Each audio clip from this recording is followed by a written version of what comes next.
जो नौजवान है, ठीक है, इन नौजवानों को मेरी बात सुननी चाहिए।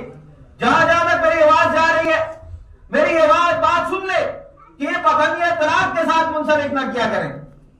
फलां घर अगर तू गई, अपनी बीवी को कहते हैं फलां घर अगर तू गई, ताल्लुकात खराब होते, ताल्लुकात कभी खराब होते कभी सही होते हैं, ठीक है, ऐसा नहीं होता। हमेशा हमेशा के लिए ताल्लुकात खराब भी नहीं होते और हमेशा हमेशा के लिए दुरुस्त भी नहीं होते। वो अरबी का एक शायर था कि मीठे इतना बनो कि कोई तुम्हें निगल ना जाए, ठीक है, और कड़वा इतना बनो कि जब तुम्हारे हालात ठीक हो तो फिर तुम दूसरे के साथ निगाह बनाने के काबिल हो जाओ, ठीक है।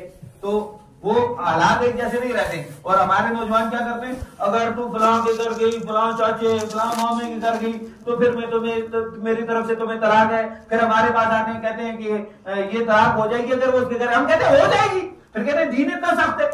और दीन ने तो पहले बताया था कि भाई ये इस तरह करोगे तो तलाक हो जाएगी। हमारे नौजवानों को खुदा की कसम समझने की जरूरत है कि तलाक के मसाइल क्या है। इनको तो मसाइल का ही नहीं पता है। फिर रोते रोते हमारे पास आते हैं, फिर कहते हैं यार ये मौलवी जो है ये सख्त है। फिर जब शरीयत ने हुक्म दिया है कि तलाक हो गई, बीवी को छोड़ो, बीवी को नहीं हमें छोड़ के चले जाते, कहते हम दूसरे मस्जिद में चलेंगे, ठीक है, नमाज हमारी तरह पढ़ेंगे, सदका हमारी तरह, सारे मामला हमारी तरह, लेकिन कहेंगे कि बीवी मैंने रखी है तो अहले हदीस की तरीके पर।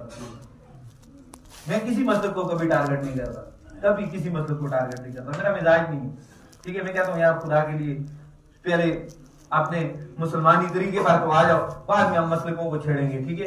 लेकिन ये कौन सा तरीका है यार कि तलाक देकर तुम आ जाते हो और फिर कहते हो कि हमने तो जो है हम मौलवी को छोड़ देंगे लेकिन अपनी बीवी को नहीं छोड़ेंगे।